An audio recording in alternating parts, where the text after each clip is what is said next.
Chapter 14, Statistics Continuation. Here we are going to talk about the graphical representation of bar graph as well as histogram. Bar graph, where we used to draw as a rectangular bars of uniform width, and we have represented the variable on one of the axis and the measures of the variable, that is its frequency, in the other axis. For histogram, we are going to draw a continuous rectangular bars for the continuous class intervals. Also, we are going to talk about the finding the way of median, mean and the mode. Let us see now. Coming to the topic, today we are going to see bar graph. So what's a bar graph? Bar graph is a pictorial representation of a grouped data which is represented in the form of bars. So here I have drawn the bar graph where the data are represented here and its frequency are represented on your vertical axis. So where the length of the bars are equivalent to the measure of the data. So I have drawn the bars here, rectangular bar, which is used to represent the measure of the given data. So it is drawn with the uniform width where the space between each bar should be equal and the variable quantity is represented on one of the axis, that is your x-axis, and the measure of the variable is represented on the other axis, that is your vertical axis. We call this as y-axis and the horizontal as your x-axis. Now we see the problem. Given below are the seats won by different political parties in the polling outcome of a state assembly election. So he has given the tabular column where he has given the parties A, B, C, D, E, F and the seats won by this political parties. So I am going to represent this data in terms of bar graph. So I am going to take this political parties. I am going to represent this on my x-axis and the seats won, that is the frequency, number of seats won. This frequency I am going to represent on my y-axis in order to draw my bar graph. So I have drawn a horizontal line x-axis, the vertical y-axis, and I have taken the intervals 0, 10, 20, 30, 40, 50, 60, 70 with the equal difference of 10, 10, and I am going to draw the bars here with the uniform width, that is it has an equal gap. So I am going to draw the rectangular bars now where the party A, its winning seat will be 70. So I am drawing the rectangular bar for A, 70. So this bar represents the number of seats won by party A. Similarly, I go for B, 55, and drawing a rectangular bar marking my 55, that is on my y-axis, that is 55. This bar used to represent the party B. Similarly for C, 37, I am drawing a rectangular bar which is straight to my value of 37 on my y-axis. So party C, winning seats.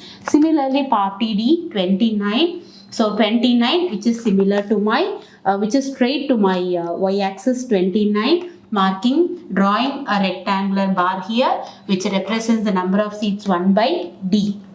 Similarly E, 10, so straight to my y-axis, I am drawing the rectangular bar for 10 which represents the seats won by E. Similarly for F, 37. So hence I drawn a bar graph, that is your rectangular bars with the equal space leaving between each bars.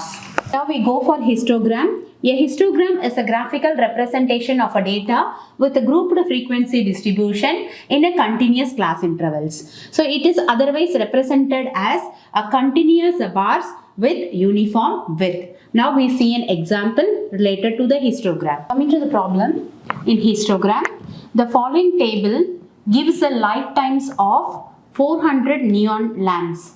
So he has given the tabular column where the neon lamps were arranged according to the frequency of the lifetime 300 to 400, 400 to 500, 500 to 600, 600 to 700, 700 to 800, 800 to 900, 900 to 1000, and he has distributed that 400 neon lamps according to the data here. Now, we want to represent the information with the help of an histogram. Histogram is nothing but the continuous bars. So, we are going to draw the continuous bar for the continuous interval. So, here we see that the intervals were continuous, 300 to 400, 400 to 500 and so on. So, I am going to represent this data in terms of histogram. Now, coming to the solution here, where I am representing the lifetime of this lamp, that is your frequency, on your x-axis. I am marking here with the equal intervals. So, 0 and it starts from 300 to 400. So, I am starting from 300, 400, 500, 600 up to 1000. So, I am marking this units on my x-axis, and the number of lamps, where the frequency of the lamps. So, the number of lamps I am marking this on my y-axis. So, I have to mark with the equal intervals. So, I start from 0, 10, 20, 30, 40 and so on up to 90. So, I am coming to the first case. So, the 14 lamps are related to the lifetime of 300 to 400. My interval is 300 to 400. So, between 300 to 400, I am going to draw the rectangular bar reaching the value of 14, which is straight to my y-axis. So, I am drawing 300 to 400, where the 14 neon lamps gives a lifetime of 300 to 400 units. Similarly, 400 to 500, 56. So, here since it is a continuous interval, where this ends with 400, the next interval starts from 400 to 500. Since it is a continuous case, we are going to draw the continuous bars here. Next, 400 to 500, I am marking 56 units, that is 56 straight to my y-axis. I have just joined here with a rectangular bar. So, 400 to 500, it reaches to 56. Similarly, 500 to 600, next one, 60. So, I am reaching 60 straight to my y-axis. I am drawing a rectangular bar. Similarly, 600 to 786, I have drawn here. 700 to 800, 700 to 800, I have 86 units. So, here 800 to 900, 62 units, 900 to 1000, 48 units. I have drawn everything here, where we find that the bars are continuous here, since I have a continuous interval. So, this differs from bar graph, where bar graph, it should be the rectangular bars where of uniform width or equally spaced and which is not continuous. But histogram, since it is a continuous interval, we draw a continuous bars to represent the given data. Now, we go to the topic of finding mean using the formula. We define mean now. Mean or average. So, mean, otherwise known as average, which is defined as the sum of all the observation divided by its counting number of observations. That is, we can define a mean as adding up of all the data in the given problem divided by its counting number. So, this is denoted by the symbol x bar. That is, x bar is equal to summation of xi, which means that adding up of all the values in the observation divided by its counting number.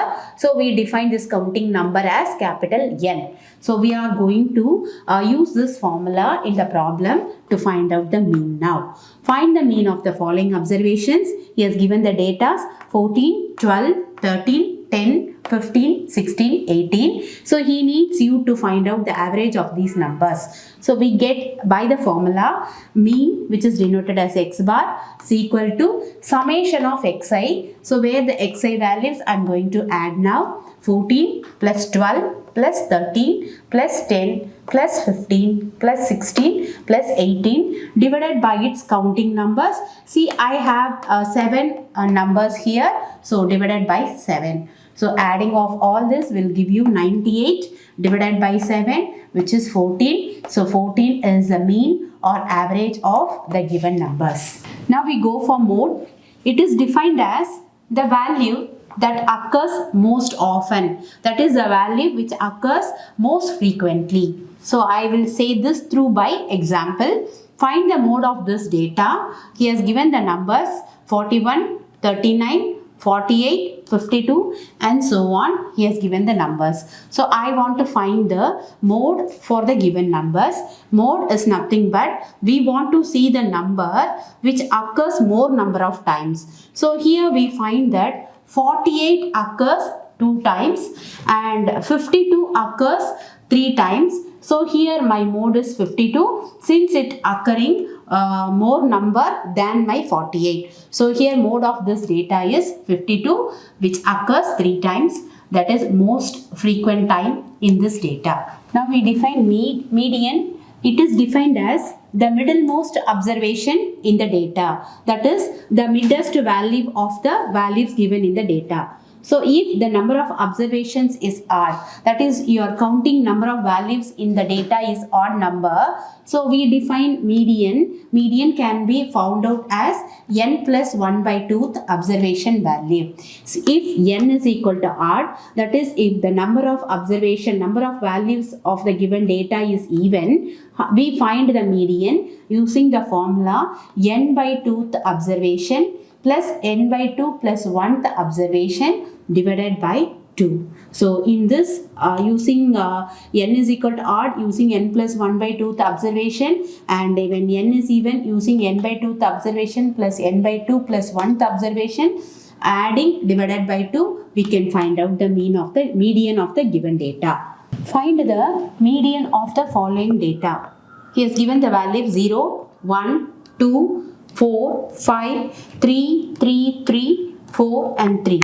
So first, before finding median, I should arrange these numbers in ascending order. So I've arranged in these numbers as 0, 1, 2, 4 times of 3, 2 times of 4 and 5. So I've arranged these values in the ascending order. Now I'm going to count the numbers. So I find that the counting numbers 1, 2, 3, 4, 5, 6, 7, 8, 9, 10. So totally there are 10 numbers.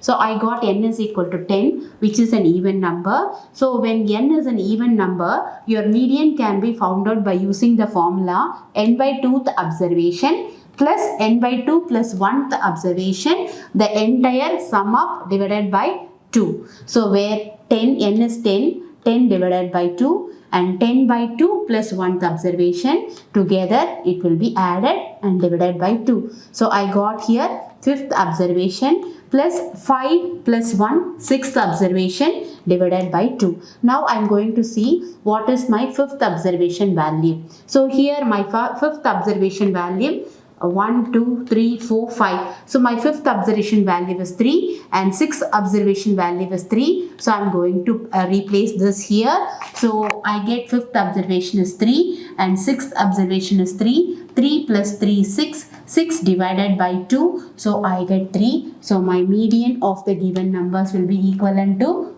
3. Hope you understood the way of graphical representation of the given data and its frequency using a bar graph as well as histogram. Also, we have seen the way of finding the average of the given data using the formula summation of Fi by summation of n as well as the mode and the median.